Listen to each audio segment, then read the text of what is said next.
Pertanian, siapa yang tidak mengenal pertanian? Kita sebagai anak bangsa Indonesia sangat dekat dengan yang namanya pertanian. Mengapa tidak? Karena seluruh kehidupan kita yang ada di Indonesia bergantung pada sektor pertanian. Inilah yang mungkin menggerakkan dua orang anak muda asal Indonesia, yaitu Bung Ivan Ari dan Bung Pamitra Wineka, untuk memberikan sentuhan modern bagi pertanian Indonesia. Salah satunya mendirikan sebuah startup, yaitu Tanihub. Namun apa yang terjadi? Justru belakangan ini Tanihub mengalami krisis pada perekonomian, sehingga ada kemungkinan untuk bisa bangkrut.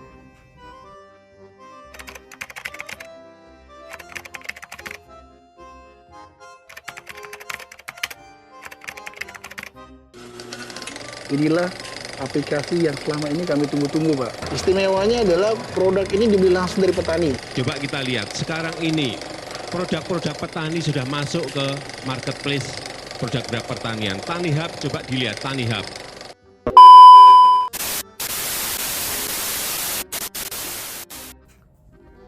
Halo semuanya, perkenalkan nama saya Yowas Kristianus Silaban dengan nomor induk mahasiswa 210 103 6135. Di sini saya akan mereview mengenai perusahaan Tanihub sebagai tugas dalam mata kuliah kewirausahaan.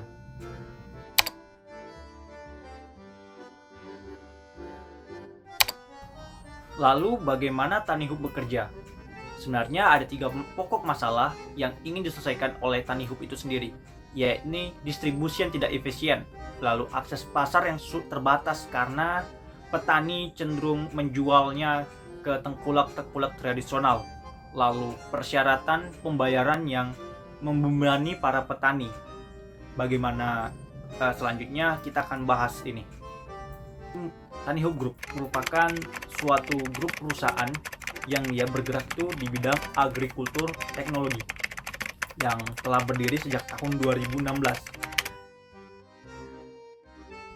Berawal dari mimpi CEO foundernya yang ingin membuat hidup para petani sejahtera, maka didirikanlah sebuah Tanihub yang berbasis web dan aplikasi. Dia lebih mirip seperti e-commerce yang kita kenal seperti ada Shopee, Lazada, dan lain sebagainya. Di sini Tanihub berperan dalam dunia pertanian itu layaknya sebuah perantara yang menghubungkan antara penjual dan pembeli. Untuk konsumen yang ada di dalam Tanihub itu ada 2 jenis, yaitu B2B dan B2C. B2B artinya business to business. Itu seperti restoran, seperti rumah makan, hotel, bandara, dan lain sebagainya. Sedangkan B2C ini lebih kepada konsumer biasa seperti kita. Seperti kita ingin memesan sebuah telur atau memesan sebuah sayur, bisa langsung melalui aplikasi. Dalam perjalanannya, Tanihub lambat laun menunjukkan eksistensinya sebagai suatu platform yang mampu menghubungkan antara petani dan penjual. Hal ini terlihat dari mana tim Tanihub masih berusaha untuk memperbaiki sektor pertanian dengan cara mereka sendiri, yakni memakai sentuhan teknologi modern. Hal ini ditandai pula dengan lahirnya Tanifund.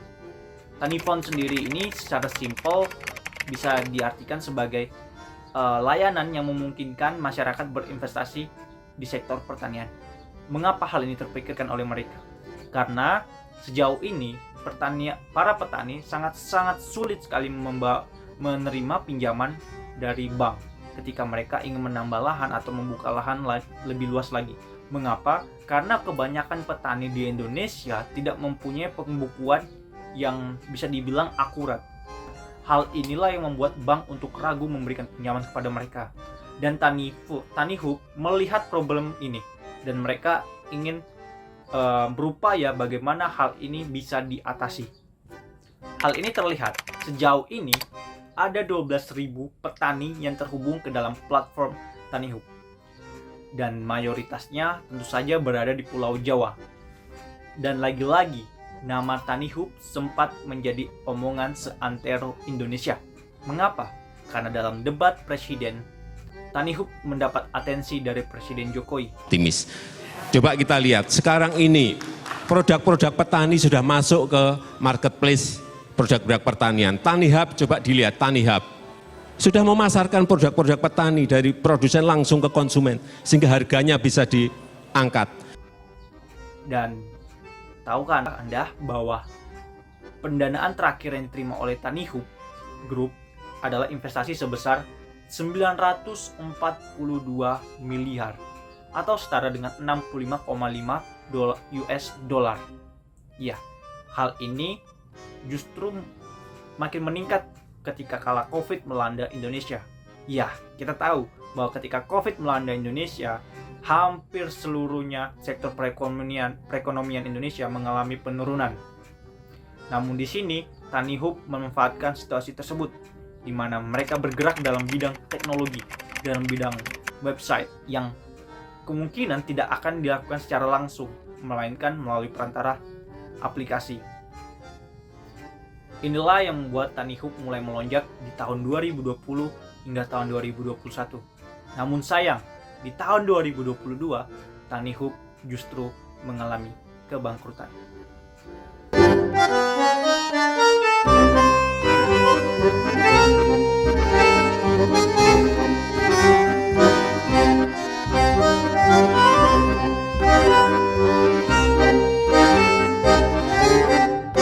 Sebelum kita lanjut, mengapa sih TaniHub terancam bangkrut? Perlu diketahui bahwa pada akhir Mei 2021, TaniHub itu sebenarnya mendapatkan evaluasi sekitar 152 juta US dollar. Ya, setara 2 triliun lah. Kemudian kita akan masuk, mengapa sih TaniHub bisa mengalami imbas hampir bangkrut? Padahal dia memiliki valuasi sekitar 152 juta US dollar pada akhir Mei, yaitu 21 Mei 2021, dan juga pernah mendapatkan pendanaan sekitar 942 miliar. Lalu apa sebenarnya problem yang bisa kita lihat di sini? Sekali lagi, bahwa sebenarnya TaniHub ini bukanlah sebuah perusahaan go public. Ini masih bersifat private. Jadi cukup sulit untuk mendapatkan akses informasi kenapa sih TaniHub ini bisa bangkrut. Namun beberapa informasi dan media yang saya lihat di YouTube dan beberapa juga website, saya menemukan hal-hal yang mungkin mencakup alasan mengapa TaniHub hampir mengalami kebangkrutan hingga ia digugat oleh PKPU. Sebenarnya dalam pertanian itu problemnya cukup banyak. Saya asumsikan saja, misalnya pihak A mau menjual buah C, tapi rupanya pihak B justru ingin membeli buah D. Tidak ketemu. Lalu begitu pun sebaliknya. Lalu ada pihak A menjual buah D dan pihak B mau membeli buah D. Tapi masalahnya pihak A baru akan panen 1 bulan kemudian, sedangkan pihak B sudah ingin membeli buah dalam waktu 2 minggu. Tidak ketemu lagi. Lalu pihak A panen 50 kg, tetapi pihak B hanya mau 25 kg. Akhirnya banyak tersisa dan menjadi sampah. Lalu problem selanjutnya yaitu harga yang tidak sesuai, di mana kadang pihak B menawar harga yang terlalu murah, sedangkan pihak A sendiri menginginkan harga yang lebih tinggi dari harga yang ditawarkan. Tentu tidak ketemu lagi. Jadi inilah yang menjadi problem dalam pertanian, sehingga banyak petani yang takut berinvestasi untuk lahan yang lebih luas lagi, sehingga pertanian Indonesia begitu saja. Melalui ini, TaniHub itu memiliki 3 visi, yaitu TaniHub, TaniSupply, dan TaniFarm. Simpelnya, TaniHub ini berfungsi untuk mencari pembeli atau mencari duit namanya, yaitu melalui 2 customer yang mereka kelompokkan, yaitu B2B dan B2C. B2B itu adalah business to business. Seperti saya sebutkan sebelumnya, business to business artinya bisa kepada restoran, hotel, bandara, atau layanan lainnya. Kalau B2C yaitu business to consumer, atau itu sama halnya seperti kita ketika sedang memesan di aplikasi, dengan cakup yang kita beli tidak begitu banyak. kita masuk ke dalam supply. Lalu bagaimana dengan supply? Supply barang ke Tani Hub. Nah, disinilah Tani Supply berperan. Selain Tani Supply juga berperan sebagai pensuplai hasil pertanian, ternyata Tani Supply ini juga berperan dalam forecasting, yaitu menentukan tanaman-tanaman mana yang bakal dinikmati oleh konsumen. Nantinya hal itu akan direkomendasikan kepada para petani, dan petani nantinya tidak akan menanam lagi tanaman yang sembarang lagi, karena mereka sudah tahu bahwa sudah ada perkiraan bahwa tanaman mana yang kedepannya akan dibutuhkan oleh para konsumen. Lalu kita masuk dalam visi yang terakhir, yaitu Tani Fund. Ini merupakan solusi pendanaan bagi para petani. Kenapa? Karena tiap kali petani ingin minjem duit ke bank, mereka sangat kesulitan.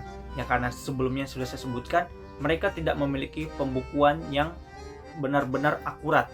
Bahkan ada dari mereka yang tidak memiliki pembukuan. Oleh karena itu, Tani Fund ini membuat P2P, di mana investor retail bisa berinvestasi ke petani. Tapi kita masih melanjutkan ke topik utama kita. Kenapa Tani Hub masih terancam bangkrut dan tutup, sedangkan segala upaya yang dilakukannya menurut kita sudah sangat efektif dan kita bisa bilang perfect.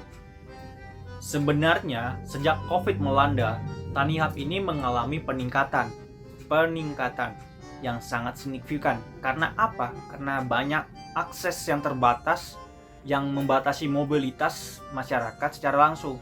Namun di sini Tani Hub bisa menjadi perantara bagi petani, sehingga banyak petani yang beralih kepada Tani Hub yang dapat menjadi perantara dalam mendistribusikan hasil tani mereka. Hal ini terlihat dari investasi yang didapat oleh Tani Hub, yaitu sebesar 92,6 juta US dollar.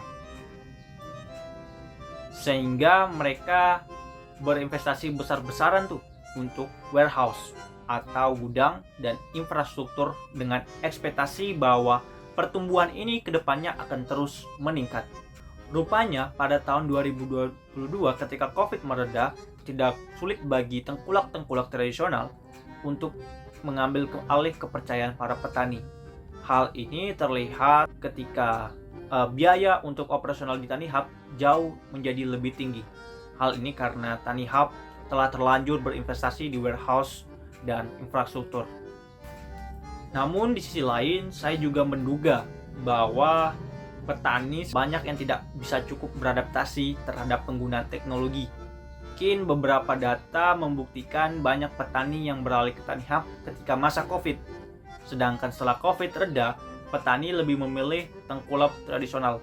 Hal ini mungkin bisa menjadi acuan atau sebuah hipotesis di mana sebenarnya Tani Hub itu digunakan oleh petani karena berdasarkan keterpaksaan melihat kondisi ekonomi yang sedang terjadi. Sehingga mau tidak mau petani untuk menjual hasil jualannya melalui aplikasi. Lalu masalah selanjutnya yaitu yang bahwa Tani Hub ini memiliki ambisi yang begitu besar terhadap setiap permasalahan dalam sektor pertanian. Ya, padahal satu bidang saja sangat sulit untuk bisa dikerjakan. Namun di sini Tani Hub sangat berambisi bahwa mereka bisa menyelesaikan segala permasalahan yang ada di sektor pertanian melalui 3 bentuk pelayanan mereka, melalui Tani Hub, Tani Supply, dan Tani Fund. Akhirnya apa? Akhirnya mereka mengalami blunder dalam hal ini.